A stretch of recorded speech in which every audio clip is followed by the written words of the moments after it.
Sore hari bertepatan dengan jam pulang kantor, jalanan begitu ramai. Eldrik yang berencana pergi secepatnya ke rumah sakit harus bersabar dengan laju mobilnya yang tersendat-sendat akibat kemacetan kota. Dia meraih ponsel dari atas dashboard, berencana menghubungi Lexa untuk menanyakan keadaannya, namun tangannya tidak jadi menekan tombol di layar ponsel. Eldrik memukul dahinya sendiri, lupa jika dia belum membelikan Lexa ponsel. Tidak berpikir lama, Eldrik melajukan mobilnya ke sebuah konter HP terbesar yang kebetulan letaknya satu arah dengan rumah sakit. Pintu mobil baru dibuka setengah, namun segera dia tutup kembali, mengingat dirinya sedang menjadi perbincangan publik. Eldrik meraih masker, lalu memakainya. Setelah kiranya setengah wajahnya tertutup, dia baru keluar. Meski wajah tampannya tertutup masker, namun tubuh atletis serta bau parfum maskulin tidak dapat dia tutupi. Orang-orang yang sedang berkerumun merasakan kehadiran makhluk Tuhan paling tampan di dekat mereka, membuat para wanita itu terdiam, memperhatikan sosok yang sedang berjalan mendekat, seakan ada magnet yang sama antara dia dan semua orang di sekitarnya, sehingga ketika jalan maju, orang-orang otomatis mundur, memberi akses jalan tanpa berani mendekat. Kondisi itu Eldrik gunakan untuk menerobos menemui pelayan toko. "Selamat sore Tuan, mau membeli ponsel apa?"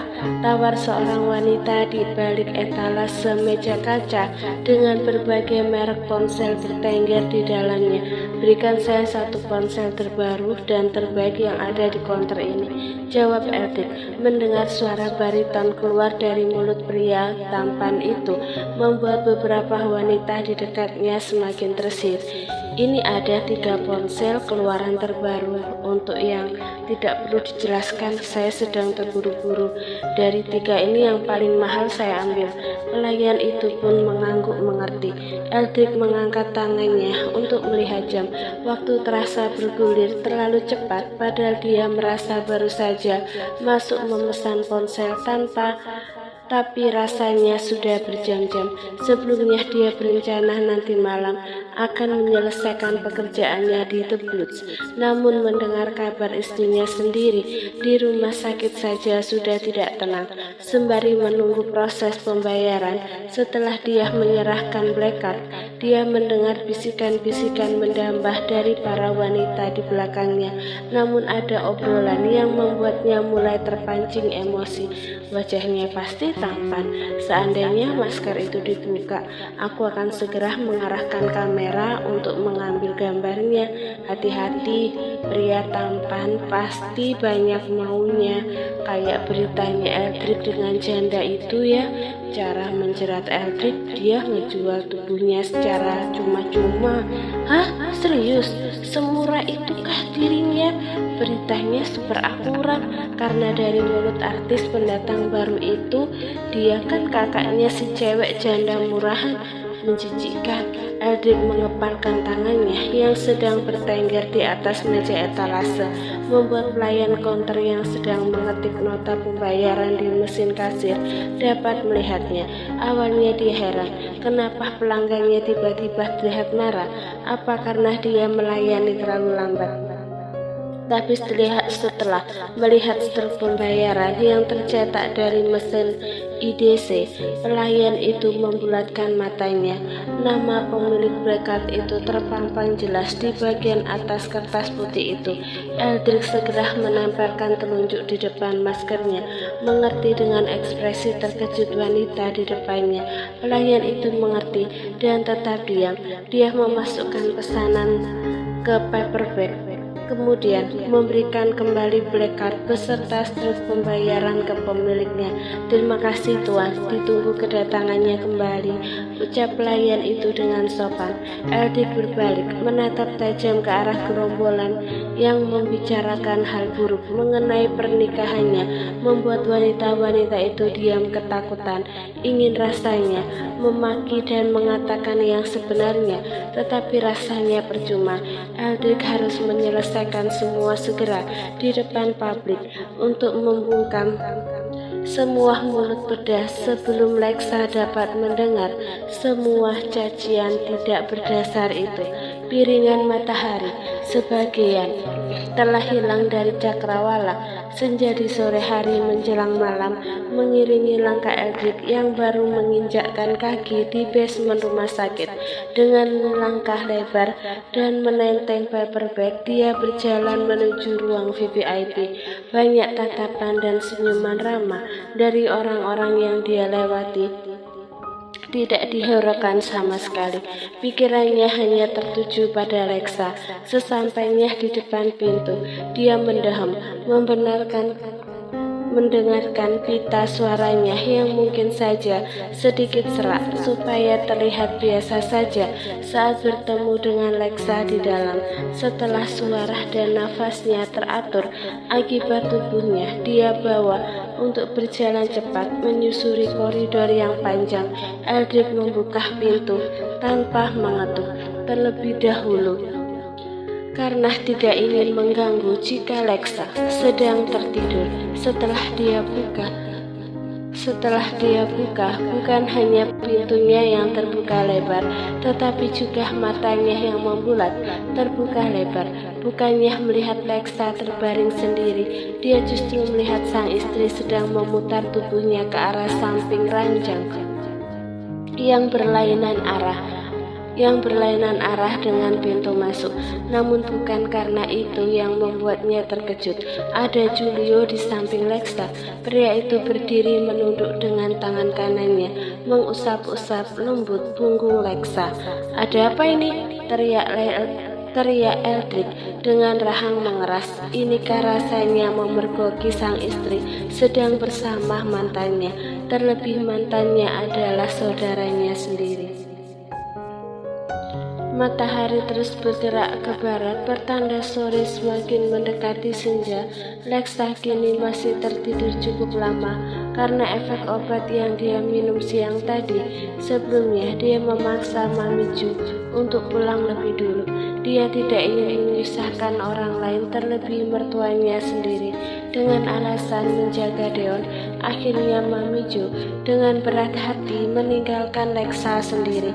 Matanya mencoba terbuka ketika mendengar suara ketukan dari luar.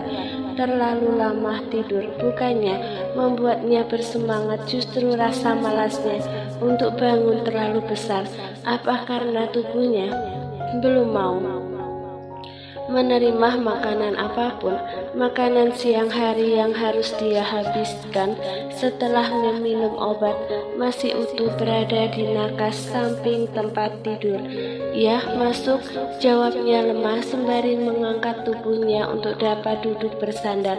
Pintunya terbuka. Nampak seseorang menggunakan jas rapi tidak dia kenal masuk. Pria separuh baya itu membungkuk ke arahnya, kemudian membungkuk ke arah pintu yang masih setengah terbuka. "Silakan masuk, Tuan." Lexa menegang melihat sosok pria tua namun auranya begitu tegas. Anggoro masuk menggunakan tongkat seperti biasa. Suara ketukan tongkat dan derap sepatu pantofel yang dia gunakan tidak dapat menandingi suara degup jantung Lexa di dalam sana. Keterkejutannya belum berakhir ketika melihat Julio mengikuti kakek Anggoro di belakang. "Apa kamu sudah baikan?" Iya, Kek. Tidak perlu tegang, kakek tidak akan memakanmu." Lexa tersenyum ragu. Matanya sesekali melirik Julio yang belum juga berhenti menatapnya sedari dia masuk ke dalam. "Lexa, di mana Eldrick? Kenapa kamu sendirian?" Lexa bernafas lega. Rupanya mereka datang bersama Daddy Darren. "Dia sedang keluar sebentar, Dad. Sebenarnya ada yang mau kakek bicarakan dengan kalian berdua. Tapi karena Eldrick belum datang, kakek akan masuk ke ruang sebelah dulu." "Iya, Pak. Ada yang ingin Darren tanyakan pada Papa mengenai proyek tender tengah pantai." Mereka akhirnya meninggalkan Julio dan Lexa berdua di kamar pasien. Meski pintu penghubung tidak ditutup, tetap saja kecanggungan antara keduanya muncul. "Apa kamu baik-baik saja?" Saat begitu pintu ruang ditekuk, seorang petugas rumah sakit datang membawa baki berisi 2 set makan. Apa Nona tidak makan sama sekali? Lexa hanya menggeleng. Jika Nona ingin lekas sembuh, makanan ini harus dihabiskan. Petugas itu berkata dengan sopan sembari menukar set makanan yang sudah dingin dengan yang baru. Dia beralih meletakkan set makanan untuk keluarga yang menjaga pasien di meja sofa. Setelah selesai, petugas itu berpamitan dan pergi. Dengar, kata dia, kecuali jika kamu ingin merepotkan suami dan mertuamu karena tidak kunjung sembuh, makanan itu tidak perlu kamu sentuh. Julio paling pandai membuat orang menurut dengan kata-katanya. Tanpa berucap apapun, Lexa meraih set makan. Julio segera meraih meja makan pasien di sisi ranjang yang lain, kemudian mendorong dan menempatkan tepat di atas kaki Lexa. Lexa memandang hampa makanan yang ada di hadapannya. Rasanya perut langsung memberontak. Dengan mencium bau makanan itu, makanlah, kamu harus mengantar Deon ke sekolah atau jalan-jalan. Deon, titik kelemahan Lexa ada di anak itu, dan Julio sukses membuat Lexa menurut. Satu suap pertama lolos. Ekor matanya melihat tubuh Julio yang berdiri di tempat. Ingin rasanya mengusir pria itu, bukan karena membenci, karena dulu bukan murni kesalahan dia, tetapi lebih karena Lexa tidak ingin memiliki masalah lagi jikatan dengan Julio. Lexa kembali menyuap 1 sendok nasi beserta lauk pauknya, namun kali ini rasanya berbeda. Ada sesuatu yang mendorong makanan dari dalam. Begitu saja dia pesakkan untuk tetap menelan. Jangan sampai muntah di depan Julio. Tapi apa daya, perutnya benar-benar mual.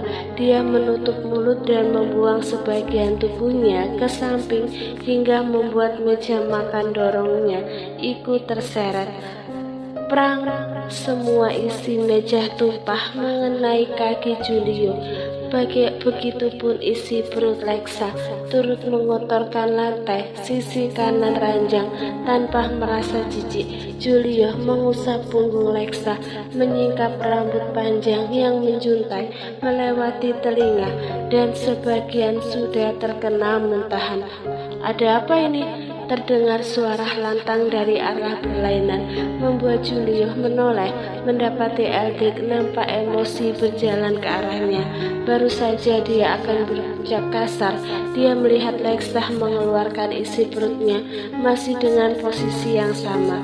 Eldrick berlari, menarik Julio menjauh dan merengkuh bahu Lexa dalam pelukannya. Lexa menjatuhkan wajahnya di perut sixpack tanpa merasa malu, justru ada kenyamanan di dirinya yang membuat tubuhnya kembali tenang. Julio, Eldrick, ada apa? Eldrick terkejut melihat Dedi dan kakek keluar dari pintu ruang tunggu. Ada pula asisten Tito yang menyusul di belakangnya. Dad, tolong tekan tombol darurat, perintah Eldrick dengan menunjuk ke arah tombol dengan dagunya. Tidak butuh waktu lama, 2 orang perawat datang secepat kilat karena ruang VVIP sangatlah spesial. Bahkan semua orang di dalam belum sempat beranjak dari tempat berdirinya. Lexa dan bagian lantai yang kotor kini diambil alih oleh perawat. Darren memerintahkan Eldrick dan Julio mengganti pakaian mereka, sementara yang lain menunggu di ruang tunggu supaya perawat juga OB dapat leluasa menyelesaikan tugasnya. Eldrick baru kembali dari basement. Ponselnya tertinggal karena dia terlalu buru-buru saat itu. Saat dia keluar dari lift, Julio sedang berjalan ke arah lorong. Julio sering bertugas mengontrol manajemen rumah sakit, sehingga dia menyimpan baju dan sepatu di ruang kerjanya. Eldrick nampak acuh. Dia tetap berjalan lurus menuju ruang VVIP.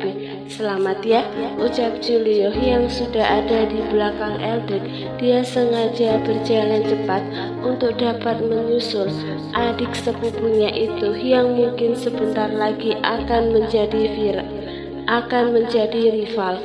Eldrick menghentikan langkahnya dan berbalik menatap Julio datar seperti biasa. Hubungan mereka memang tidak terlalu dekat, tidak pernah ada keakraban yang terlihat antara keduanya, terlebih saat ini. "Terima kasih," balas Eldrick. Dia akan berbalik pergi, namun diurungkan. "Kenapa? Ada ingin kamu tanyakan?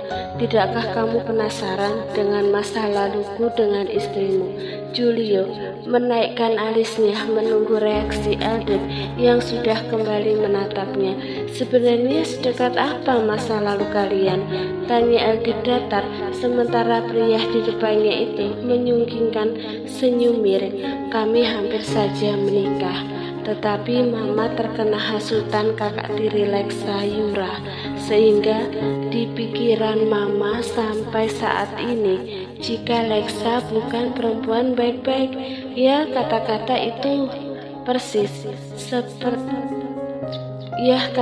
itu persis seperti yang Mama ucapkan di malam itu. Eldrick merasa tidak puas dengan jawaban Julio. Jika dia masih diam, dan itu membuat Julio memiliki akses untuk berbicara lebih. "Dia wanita baik-baik. Tidak pernah dia meminta satu rupiah pun dariku. Saat itu Deon sakit parah. Dia tidak memiliki biaya dan hendak membawa Deon pulang. Jadi aku menjual mobilku untuk membiayai perawatan Deon tanpa sepengetahuan Lexa, karena dia sudah pasti menolak.